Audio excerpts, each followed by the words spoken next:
So a lot of you are wondering why I'm seeing a psychologist. So I'm going to explain to you now. I mean, people from all walks of life that asked me, and I told them exactly what happened. So, as you know, I was diagnosed with PTSD, and I hadn't had a trigger in donkey's years. And what happened was, we parked our car in Lidl, and when we came out, someone had messed around with the brakes of the car.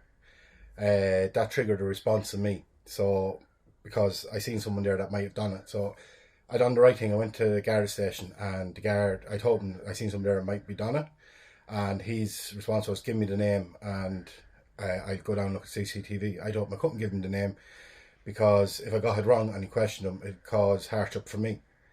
So he wouldn't look at the cameras, wouldn't look at Anton, and I felt the safety of my kids were in my hands, because like Anton could have went wrong there if them brakes failed.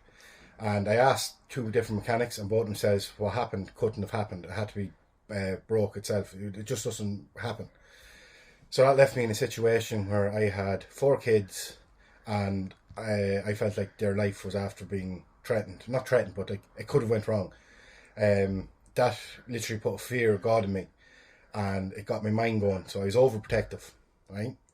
And I eventually got to the stage where I had to go get help. So I handled it wrong. I went into the hospital, and I told them what was going on. They'd run do it for me.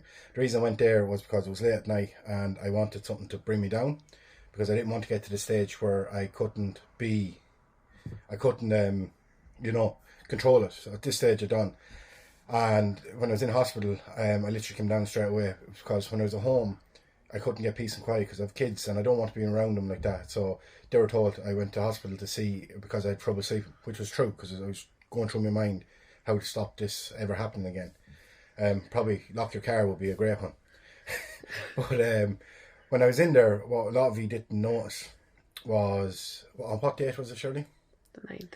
On the 9th of April, I put posts. I was in hospital, but I was out of hospital. I was only staying there for a bit of peace and quiet. They didn't want to keep me, but obviously there's reasons they had to, because like they didn't want me to put up a video. But they were quite good this time. But then a few people said, well, why your mindfulness didn't work, your CBD didn't work, all this meditation didn't work. And I says, it did work. I said, because if I didn't have them tools, I wouldn't have realised. I wouldn't have been able to lie down, calm myself down, and realise I'm going to spiral out of control here. Because to me, that act to me felt like World War III. I felt like my kids' lives were in danger. But the feeling of that danger didn't go away. It stayed with me. But using meditation and stuff like that, I was able to realise my actions were overreactions, and when I'm heightened, the least little thing that's out of place or anything like that, I'll question it, and I'll question it, and I mean stupid random stuff that doesn't make sense. It could be odd, question it, and anyone, if I was around anyone with anxiety or something like that, my response goes up, because I was in fight or flight here, and I wanted to protect the kids. Now 5 years without a trigger like that is amazing, but I caught it, and I caught it in time, because I done work on myself previous. Only for that I'd be batshit crazy. But if you actually look at the videos on the 9th of April, all them videos were done while I was going through my process. And the reason I was able to control myself was because I put in the effort beforehand. I never gave myself credit for it up until now, but doing them things was amazing. Like one of my little tricks that I kind of do myself. Now this isn't any psychic ability or anything like that. It's just a way for me to kind of get a deeper meaning myself. I use tarot cards and I put them out. And I look at the pictures and I see what I'm drawn to, and I see how it relates to my life, kind of like a metaphors coming to me. But when I question that, I'm able to question myself. And that's what I done. And I realised I needed help. And I didn't want to wait. I could have went to my doc. I was stupid. I should have went to my doc. But I didn't. I went in there. And it was a great one. And this time I actually met, she's actually a good psychiatrist. I have to give you that. She don't take no BS, and she'll roll up the sleeves if she needs to. But she's polite. And the main concern she had was for my kids, which meant I could trust this woman. She was absolutely brilliant. I got everything I needed.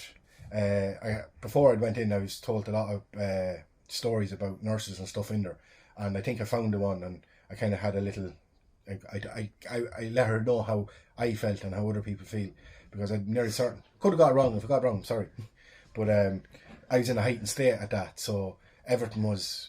I felt like everything was a threat to me, so it was kind of odd. But all I'm going to say to you is, life. I look at life as a journey, and you never know what's going to happen. But if you work on yourself now, it'll pay off later. It's like going to the gym and stretching before exercise and stuff like that. If you just take 10 to 20 minutes a day, just sit down with yourself and get to know yourself, when your anxiety or that starting to play up, or that little devil inside you is starting to talk and put you down, you'll realise it, and you'll realise you should be able to calm it yourself, but sometimes you don't. You might need a tiny bit of medication, which I needed at the time. I hadn't, 5 years or nothing, I never touched that, but I just needed that tiny little bit just to slow me down so I could use my toolkit to bring me back down. But the only reason I got triggered was anything could have happened that day. So if you are looking out there looking, you put everyone's life in risk that was in that car, because if I didn't put my foot down first and took off, I had no brakes.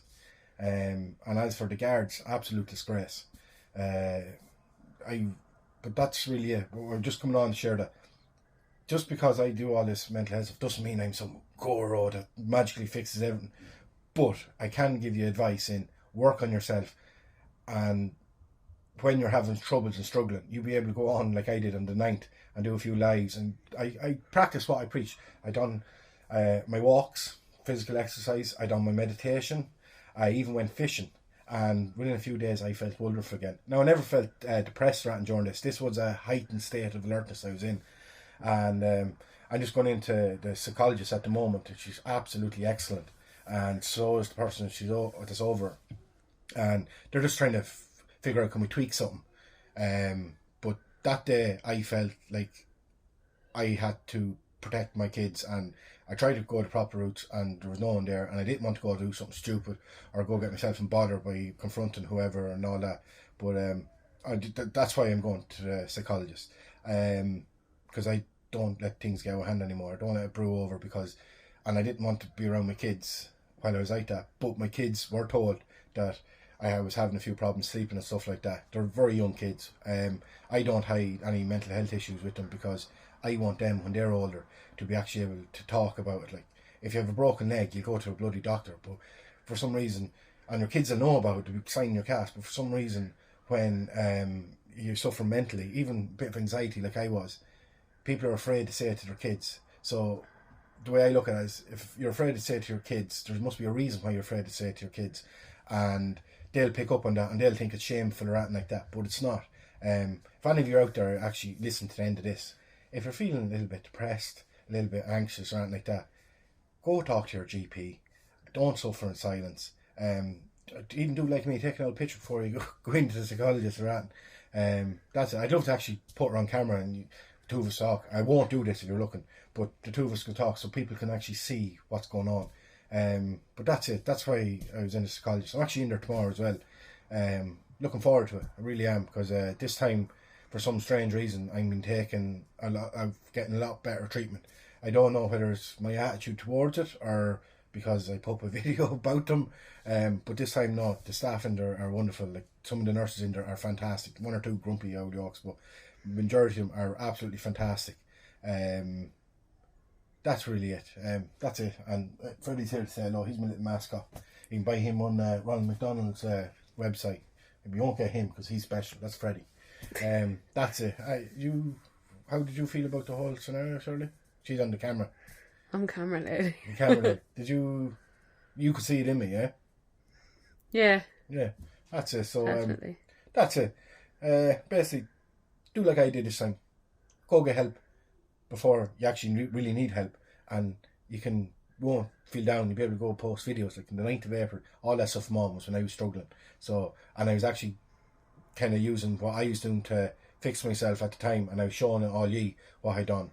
Apart from the mindfulness and that, because no one wants to look at me half asleep. But if you want to go back, have a look at that and tell me if you think I was in the hospital at that stage. That's it. Thanks for listening. I just want to say one thing. If you are a family member who has someone suffering like this, it's, I suppose, natural to panic. When you hear things about hospital or psychology, you kind of panic and you want to fix things, but you have to trust that there's actually nothing you can do other than relax and trust the process, because sometimes when you start to react to it, you nearly make the problem worse. So try and relax, trust the process. It's all a That's it. process. It's a process.